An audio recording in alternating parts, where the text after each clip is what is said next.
Congratulations on the upcoming season. Is it so crazy that you guys have been doing this for so long, and now I would say that this is probably the most exciting season that you guys get to share your pregnancy journeys? It is, yes. You know, I was telling Nicole actually the other day that the season's really special to me because, one, I never thought she was going to be a mom. I really didn't. I didn't think it was in the cards for her. So the fact that she got pregnant was just so surreal. But then the fact that we had this pregnancy together. I mean, twin pregnancy, that's outrageous. So for me to relive the moments this season, I can't wait because we're going to be talking about this till we're like little old ladies drinking our wine. When we see our boys, they like do Yeah. everything together. So it's gonna be, we're literally gonna watch these like twin brothers like grow up together, and when they're playing soccer, we're gonna be sitting there like in our chairs, like, with wine in our cups. Just kidding. Seriously. I mean, they have best friends for life. I mean, just like you guys are. I mean, that's got to be so amazing. I love in the first episode that, Brie, you are pushing hard to make sure that they are fully prepared for Matteo to come along. I mean, no, I feel like nobody is ever fully prepared. But Nikki, did you have any idea of what to expect? No. Yeah. I remember the few days the few weeks getting close to the due date, I was like, I told Artem I started getting anxiety because I go, Artem, I don't know what to do when we get home from the hospital. Like, I'm now scared because I don't know how to be a mom. And he's like, no, well, it's okay. Like, we'll figure it out. I'm like, I don't think I will. And even like coming home, like learning stuff, you need it. I agree. You need to be prepped, but like, you don't know what you're in for. Like, you don't know how your baby's going to be. You don't know how you're going to be. You don't know how your bond's going to be. And you just learn every second of the day. Yeah. And I wanted her to be prepared in the things that I wasn't prepared for. Like, make sure there's a thermometer always right by, because moms always are like, I think my baby has a fever. I think my baby has a fever. Have gripe water, have all these things that did help me. And I told her too, like the different body changes, but I could tell her and Artem were taking it very easy. And I'm like, you don't understand. This is going to be the moment in your life where you literally see your boots come flying off because it rocks you. Yeah. I mean, I know for me, I think, breastfeeding was the hardest part. I was not prepared at how emotionally draining it was going to be and how much I was going to cry about it because it hurts. It's really, I mean, what has been your breastfeeding journey? I mean, Brie going through it the second time and then Nikki going through it the first time. Well, that actually is my one, advice to moms is do breastfeeding classes before you go to the hospital, because I didn't do anything about breastfeeding. And I remember after I pushed him out, and then 15 minutes later, they're like, here, and they put him on my breast. And I'm like, what do I do? What's going on? I mean, within a day, I had blisters on my boobs because I didn't know anything. And then they're like, the latch, this. And I told Brie, I go, breastfeeding is a job. I was so emotional about it the first 2 months. It is. Well, I told her to meet with my breastfeeding doula, but she decided to skip that Zoom meeting. So that's a meeting I should have had, but I agree. Breastfeeding is so tough, but now being 3 months, it's so easy. He knows what to do. And it's now a beautiful thing. Like, I love it. He loves it. But that first 2 months, oh my gosh, it rocks you. It does. It really does. Yeah. For me, what was so different is Birdie was very much the typical 3 to 4 hours. She was an amazing eater. It was actually really nice. Buddy, when he first came home, it was like every 2 hours. And then sometimes I felt like he wanted to eat an hour and a half later. And I'm like, wait, what? And I couldn't with him, just get a schedule going because it was all over the place. And even with his latching, it was just it wasn't as good as Birdie's. And so it made me feel like a new mom because I was like, wait a second, it was so easy with Bird. This is really hard. Yeah. That's gotta be frustrating too. And I mean, then that makes it so true that they say that every baby is different. Have you noticed such a difference between Birdie and Buddy? Oh my gosh, Buddy's so much more needier. It's weird because I thought Birdie was needy, but she wasn't. She was actually very independent. I don't know if that's the difference between boys and girls, but Buddy's needy. And it's really cute because he just wants his mama all the time. And how he latches on and how he just is so happy on me. But there is definitely a difference with their personalities for sure. Oh yeah. Have you seen any similarities between Matteo and Buddy? Are their personalities similar? Very well. Matteo's feisty and Buddy's very calm. Very calm. But they definitely do things that Nicole and I are like, whoa. like Needy the same, like the noises, how they like play. They're very, when like, they cry, we're always strong. like, who is that, Buddy or Matteo? Yeah. Because it's like the same exact sound. And like all of a sudden one will start doing something and then the other one's doing it. It's like twins. It really is. It's That's crazy. That is crazy. How has your relationship as sisters changed during this process? I mean, are you guys calling each other at 3 a.m. venting and crying? Has it brought you closer together, if that was possible? Yeah, for sure. It's crazy because we were actually both really happy that we both breastfeed, because through the night we would text each other and she would text me questions, or we'd be like, whoa, look what's trending on Twitter right now. And Yeah. but it almost didn't make you feel alone through the night, because we felt like we just with the phone had each other, which was nice. Totally. And I gave me more respect for Brie, because I would give her so much crap of like, you're not fun anymore, when she had Birdie, like, you're not fun, like you have to hang with us. And now I'm like, you did so much while having Birdie. I couldn't even imagine with Matteo. So like I have more respect for her, and I apologize to her constantly of what a brat I was for so many years. I'm like, just keep buying me fine wine. Yeah. Seriously. Well, you mentioned something that, you don't feel alone. And I know that some mothers in the beginning, obviously you deal with a lot of postpartum and you do feel alone. And that's a real thing. And I know that you have been open about it and you've talked about it. How are you doing in that process right now? Because you don't just flip a switch and it doesn't just turn off. So, I mean, how are you doing in that process? I'm doing better. I still definitely fight it, and like the emotions and like the bit of like where it can make you feel crazy or you get more emotional about certain things. Cause when Artem started dancing, Matteo was 4 weeks and I was so supportive, like, go and do it. Like, I got this. And then I got shook. Like, no, I don't have this. Like, why did I think I could do this alone as a new mom? And Matteo, was colicky, and I just felt so, and then you feel so alone. It's like, and so then I came to LA, and like Artem is still so busy here, and it's not like he's fully present when he's home, and he's trying to be the greatest dad, and he's an amazing dad. But I would be lying to say, oh, it's great. It has definitely been a struggle for us. It's hard. We have so many ups and downs. It's been so difficult on our relationship, because I need so much from him, but he's like torn between his job that requires so much from him and then us at home.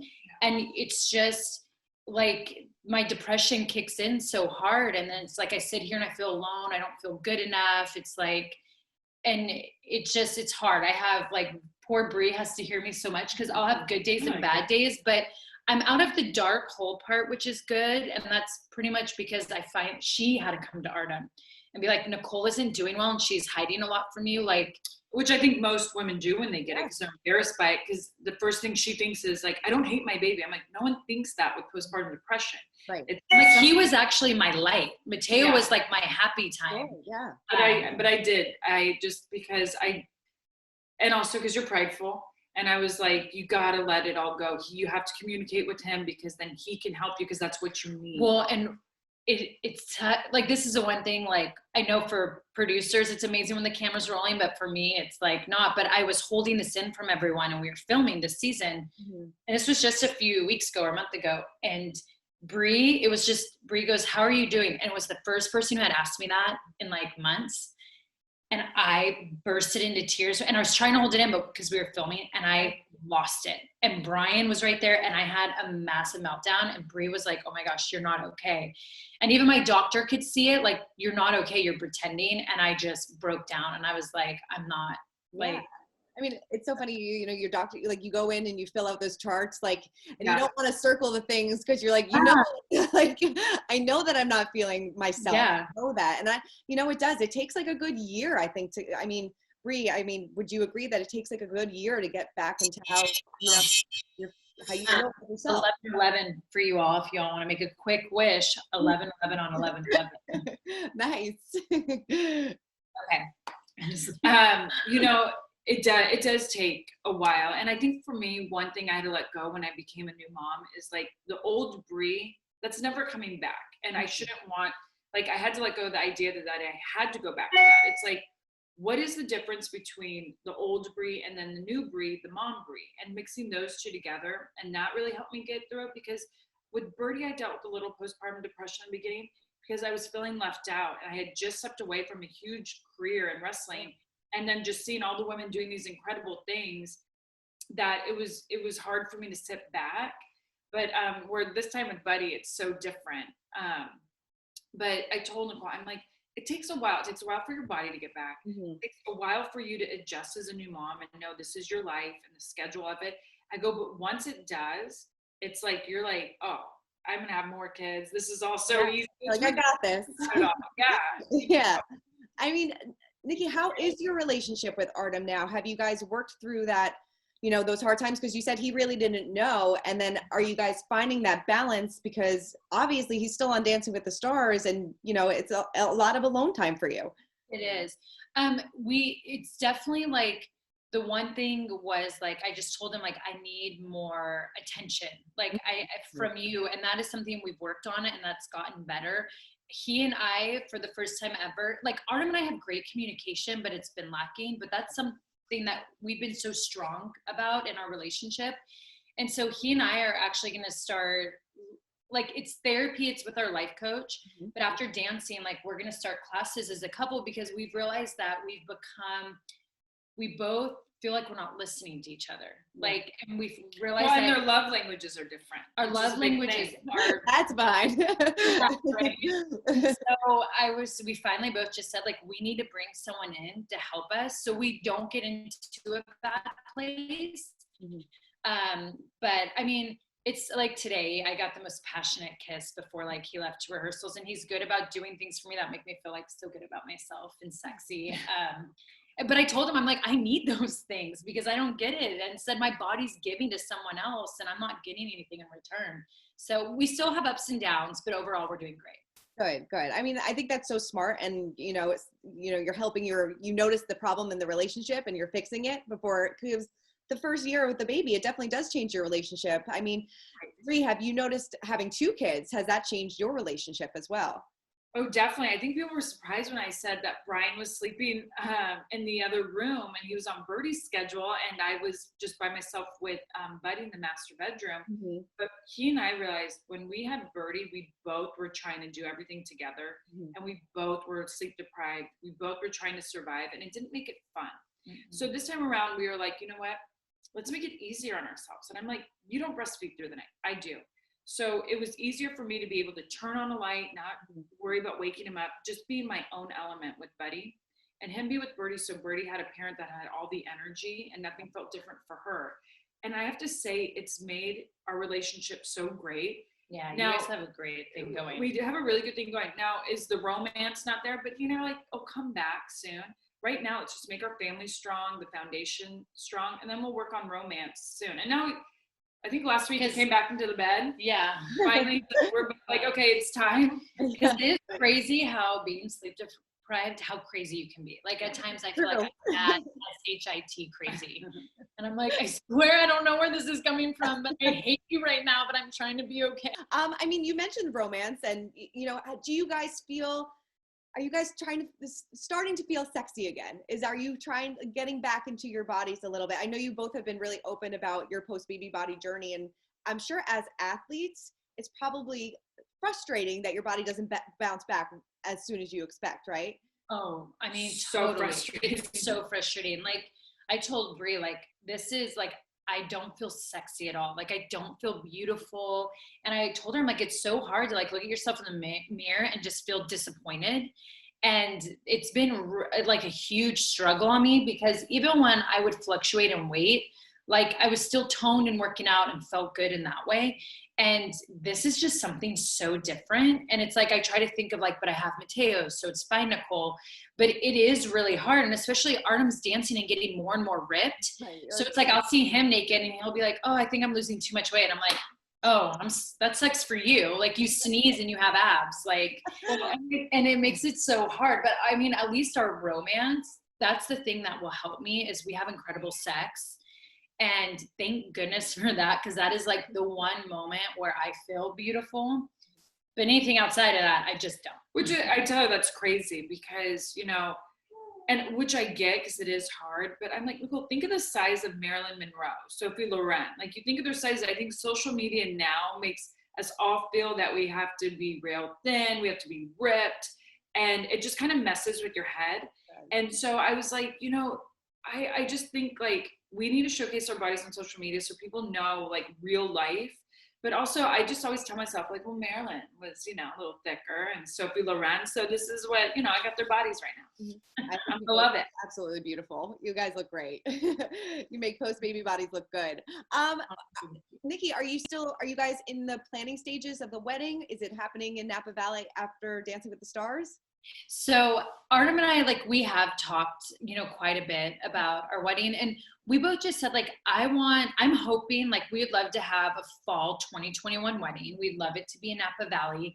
But I just really I don't want there to be masks. I don't want there to be social distancing, because that's the one thing fun about weddings. And especially as we're getting older, because they're more rare, like, I want everyone to have a weekend escape. We have so much fun, dance all night. So as long as like there's no regulations or lockdowns, then I definitely see us getting married fall 2021. That's awesome. I love that. Yeah. What's it been like watching Artem on Dancing with the Stars this season? Do you get just as frustrated as some viewers when the judges are harsh on him? Like when Carrie Ann has been a little harsh on him the past couple weeks, and you're like, oh, come on, he's doing so well. Well, you know what's so funny? And this is, I think, because Brie and I have been athletes our whole life. So, like, I have been raised in such a way, like, don't cry about injuries. Don't, like, suck it up. Like, so Artem and I actually got in this discussion. I think he was so shocked because I was like, why are you taking this so personal? And he was like, what? I'm like, you and Caitlin are on a competition show, and you have 3 judges that are going to give you 1 through 10 and give you constructive criticism. So I don't understand why are you taking it personal? And he was like, oh my gosh, but this and that. Then you see what they got this past week. I go, she pushes you. You guys did better. And look at the outcome. I'm like, Carrie Ann's doing her job. That's an athlete speaking. That's an athlete. And so he and I like kind of bumped heads on that. And then I really got in on him, and I felt bad. I was like, and you've made it so personal. She's getting bullied. You need to go make a video on IG. And poor Artem did his video, and he goes, should I post it? And I was like, no, don't post it. But like, so we saw things differently. But that's just the athlete in me. Like imagine singing in front of Simon Cowell. Like, right. But that's kind of what you sign up for. Like, I knew, like, they would give me such a hard time every week. Like, you need to be more graceful. You need to be this. And I just sucked it up and was like, yeah, you're probably right. I do. You are right. You are right. Brie, would we ever see you on Dancing with the Stars? It's funny because sometimes I'm like, oh, I could definitely do it. But when I do see how time consuming it is, I just, with the family, I don't know. But I do think it would be fun. I think we'd challenge. I think it would be fun to challenge myself. I would really love it if my husband did it too. We could kind of compete against each other. But who knows? Maybe one day. Like, I think it would be really cool. Like, I do think like you and Artem would be cool. But I think if Brian was to do it, for them to be paired up with like Val and Jenna, or with Emma and Sasha, like to do the married couple thing, I think could be really awesome. And I actually think Brian would be awesome. Yeah, he'd probably beat me. He might beat you. It would be a whole different type of competition. Nikki, I thought it was interesting, the other day on your podcast, you talked about having dreams about your exes and finding clarity in your relationship with Artem. I mean, looking back now at past relationships and being with Artem, has everything turned out exactly as it was supposed to? Oh my goodness, it has. Like, it gives me chills when like you say that. I'm such like an astrology nerd, and like I believe in energy and the moon, and Brie and I are very spiritual people. And so when this blue moon came up, like I was feeling certain ways and I was having these vivid dreams. So I was like, I need to look into what this meaning of this moon is. And it was crazy because it talked about vivid dreams and clarity and all this. And I go, I literally had sit-down conversations with my exes that felt so real. Like, we were having coffee and we're talking about this, and they're like telling me like, you're exactly where you need to be and where you're supposed to be. And I'm like, you're right. And it was weird because I woke up that morning and I remember looking at Artem and Matteo, like, this is where I'm meant to be. This is like, no matter how hard it can be, like, this is where I'm supposed to be and where my heart is and where I'm happy. And so it was weird that like having those dreams like kicked that in. Right. And maybe it's like, even when you go through postpartum depression and all these feelings, like it's crazy. Like, I don't know. But, yeah. I mean, are you at a place now that you can be happy for your ex's personal achievements, or do you not even pay attention? I definitely do. Like, I think especially my past relationship, when it's something so public, like John and I will be tied forever. Like, I get that. Like, we had a public relationship on a reality show for 6 years. Right. So I know that, like, we're always going to be tied into things. And, for him, all I've ever wanted was for him to be happy. So it makes me happy when I see that, and like him kicking butt in the movie world and like all that stuff. I love that. And even other exes I have that I know, like, who have families now and are so happy. To me, when I see that, I'm like, that's what I want for them. Because I'm the type of person, like, sometimes people just they can work better as friends, or it's just that didn't work out in that time of their life. Like, I'm so all about that. And I never want harm on me to feel, because you have an intimate relationship with that person for so long. Like, why would you want harm for them? Right. Yeah. I mean, I don't want to harp too much on this, but did he reach out when you had the baby? Did you reach out to him with the wedding and everything? Yeah. The baby, he reached out to Brie and I both. So we haven't had an individual conversation in gosh, I don't know how long, but it was very short and sweet. And I haven't, but And I love asking moms this. What is one thing you wish somebody told you about motherhood before you became moms? Gosh, I guess what I wish someone told me is just how you'd be willing to give up everything. Mm-hmm. Like, it is crazy. Like, Nicole and I, we have a lot of great businesses. We have strong careers and all that, but at a drop of a hat, I would give it all up for my kids. And to the point, I will say this pandemic has made me want to step away from a couple companies, just because I want to be with my kids more, my family. I never thought I would be like that, because I'm like, I'll balance it all, make it all even. And it's like, no, I don't. I want to give up more things so I can be more hands-on. Yeah. You just want to be home with your babies. Yes. And for me, I wish people would have told me more about overtired babies, and that, like, don't worry, they can breathe in their swaddle. You don't have to hold them all the time. Don't feel guilty. This is actually what they need, because I feel like if I was more prepped on that, I wouldn't have held Matteo so much in the beginning. And I realized part of him being colic was I had an overtired baby, and it was my fault. Like, because I just didn't think he would breathe ever in his bassinet or doc talk. I was just one of those terrified moms, but I wish someone sat me down and goes, trust me, they love you. You're fine. I think I did. You must not have heard that. And then real quickly, a little mom rapid fire. Who would you say is the calmer mom between the two of you? Oh, me. Yes. Oh my gosh, no. You think I'm like too calm? No, you're so anal. I feel bad. Oh no, I'm anal for sure. Yes. But I'm calm. Oh, no, you're not. He makes one little noise, like he might yawn, and you're like over there wanting to hold him. Okay, that's true. Who is the stricter mom? Me. You're gonna lay down the law later. Oh, Nikki is strict. I mean, she's strict with Birdie. I'm like, dude, it's my kid. Yeah, but I'm protective. Yeah. Is Artem strict too? Yeah, he is. Yeah. Yes. We both the same on that, which I love. Who is gonna be stricter when it comes to your son's dating? Me. She will. For sure. Poor Artem even says poor Matteo on that. He's like, geez. I'm like, I know, poor guy. Yeah. I think I know the answer to this one, but who's most likely to have a baby next?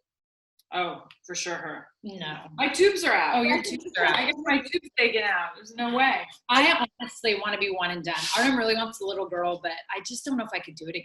Yeah. Mm-hmm. Yeah. Did you feel, well, you felt like that too, Brie, right? I got to a point where I was one and done, and then Buddy came. And I actually have to say, I am so happy. I can't imagine life without him now. And when I do look at the siblings and how they are, and you do see your little unit grow, there is something special about that. Yeah, definitely. But as of right now, Nikki, you're one and done. Yeah, one and done. I want Matteo to travel the world with Artem and I. Artem and I talk about living in Paris for like 3 months, or like, you know, he may go do some theater stuff in London. And so with just Matteo, it's easy for us to just move around if we want to. So I like that. Yeah. And which one is going to be a future wrestler? Tag team. They're going to be a tag team. I think both of them. The Bella Boys. But Birdie might beat them to Birdie it. might beat them to it. Birdie the Smasher Danielson. Yeah. Is Birdie loving being a big sister? She loves everything about it. Loves it. She likes that it's like she's in charge. I think she really likes that. But it's Totally. really cute to see how she is with the boys. I mean, she bosses all of us. All of us. She's in charge of all of us. Birdie's world, we're all living in it. That's right. Yeah. Are you noticing? I know we spoke to Artem, I think last week, and he said that Matteo is already a little athlete. Are you guys noticing that, that little hints of athleticism is already coming out on both of them? Yes. I mean, Buddy just started rolling. And just when you see how he's maneuvering his legs and his arms and stuff, I'm like, oh my gosh. They're both like, and they've been this way though at a young age. Strong. They're very strong. Mm-hmm. They're so athletic, and they're both going to probably talk at 7 months, would be my guess, or maybe earlier. Well, I don't know about that. But Yeah, they sound like little whales. Like, it's so they cute. do. They make whale noises at each other. They already have like their own like little twin language. Ew. That's so funny. Oh my God, that's amazing.